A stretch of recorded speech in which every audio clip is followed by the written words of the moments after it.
Encounters with Unexpected Animals by Bret Johnston. Lambright had surprised everyone by offering to drive his son's girlfriend home. The girl was 3 months shy of 17, 2 years older than Robbie. She'd been held back in school. Her driver's license was currently suspended. She had a reputation, a body, and a barcode tattooed on the back of her neck. Lambright sometimes glimpsed it when her green hair was ponytailed. She'd come over for supper this evening, and though she volunteered to help Robbie and his mother with the dishes, Lambright had said he'd best deliver her home, it being a school night. He knew this pleased his wife and Robbie, the notion of him giving the girl another chance.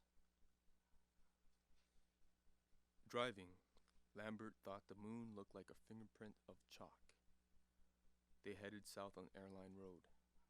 A couple of miles, and he turned right on Saratoga, then left onto Everhart, and eventually they'd enter King's Crossing, the subdivision with pools and sprinkler systems.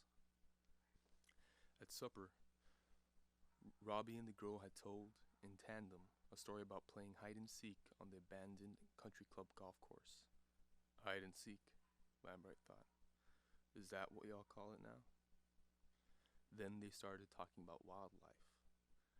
The girl had once seen a blue and gold macaw riding on the headrest of a man's passenger seat, and, another time, in a pasture in the Rio Grande Valley, she'd spotted zebras grazing among cattle.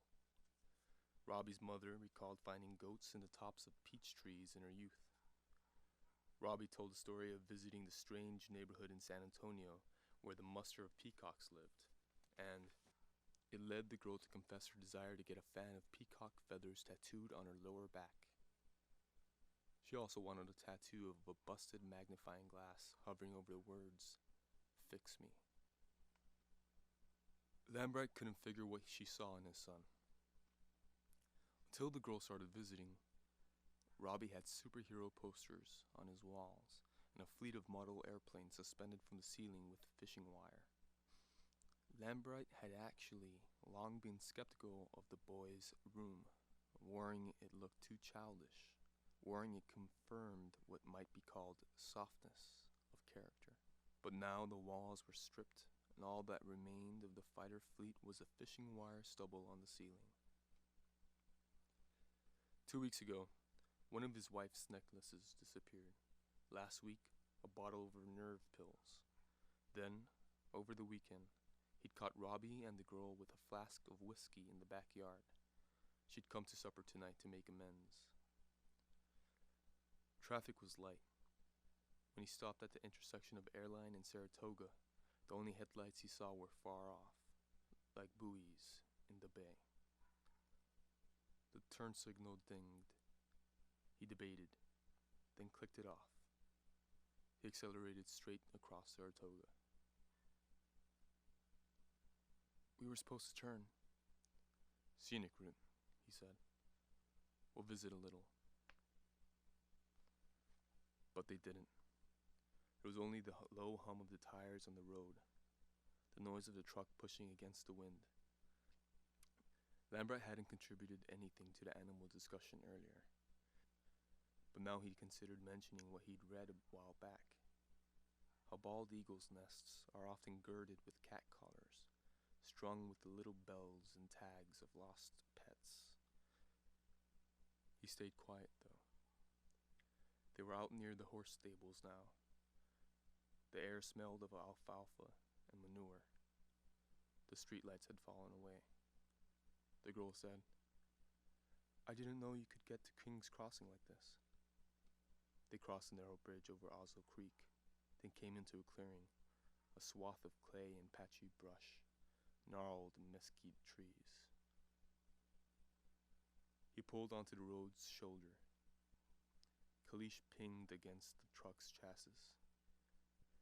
He doused his headlights. The scrub around them silvered, turned to moonscape. They were outside the city limits, miles from where the girl lived.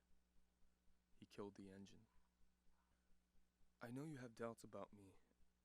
I know I'm not Cut him loose, Lambright said. Do what? Give it a week, and tell him you've got someone else. Her eyes scanned the night through the windshield. Maybe she was getting her bearings, calculating how far out they were.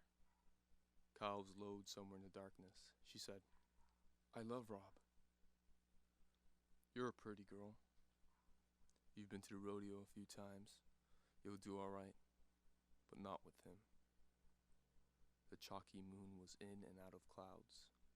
Wind buffeted the truck and kicked up the odor of the brackish creek. The girl was picking at her cuticles, which made her look docile. Is there anything I can say here? Is there something you're wanting to hear? You can say you'll quit him, Lambright said. I'd like to have your word on that subject. And if I don't, you'll leave me on the side of the road? We're just talking. We're sorting out a problem. Or you'll beat me up and throw me in the creek? You're too much for him. He's overmatched. And so if I don't dump him, you'll, what? Rape me? Murder me? Bury me in the dunes? Lisa, he said, his tone pleasingly superior. He liked how much he sounded like her father. Another wind blew, stiff and parched, rustling the trees. To Lambright, they appeared to shiver like they'd gotten cold. A low cloud unspooled on the horizon. The cows were quiet. I see how you look at me, she said, shifting toward him. She unbuckled her seatbelt, the noise startlingly loud in the truck. Lambright's eyes went to the rear-view mirror. No one around. She scooted an inch closer. 2 inches. 3. He smelled lavender, her hair or cool skin. She said, everyone sees it. Nobody'd be surprised you drove me out here. I'm telling you to stay away from my son. In the middle of the night, in the middle of nowhere. There is no mystery here, Lambright said. Silly, she said. Do what? I said you're silly. There's mystery all around us. Goats in trees, macaws in cars. Enough, Lambright thought. He cranked ignition, switched on his headlights. A man who drives his son's underage girl into remote areas, that's awfully mysterious. Just turn him loose, he said. A girl who flees a truck and comes home dirty and crying. What will she tell her parents? Her boyfriend? The man's depressed wife?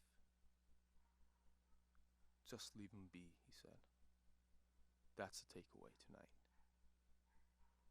Will the police be called? Will they match the clay on her shoes to his tires? Lisa. Or will she keep it to herself? Will it be something she and the man always remember when they see each other? When she marries his son? When she bears his grandbabies? These are bona fide mysteries, Mr. Lambright. Lisa, he said. Lisa, let's be clear. But she was already out of the truck, sprinting toward the creek. She flashed through the brush and descended the bank, and Lambright was shocked by the languid swiftness with which she crossed the earth. Blood was surging in his veins, like he'd swerved to miss something in the road and his truck had just skidded to a stop and he didn't know yet if he was hurt, if the road was changed. The passenger door was open, the interior light burning, cooling. The girl jumped across the creek and bolted alongside it. She cut to and fro. He wanted to see her as an animal he'd managed to avoid, a rare and dangerous creature he described for Robbie when he got home. But really, her movement reminded him of a trickle of water tracking through pebbles. It stirred in him a floating sensation, the curious and scattered feeling of being borne on waves or air or wings. He was disoriented, short of breath. He knew he was at the beginning of something, though just then he couldn't say exactly what.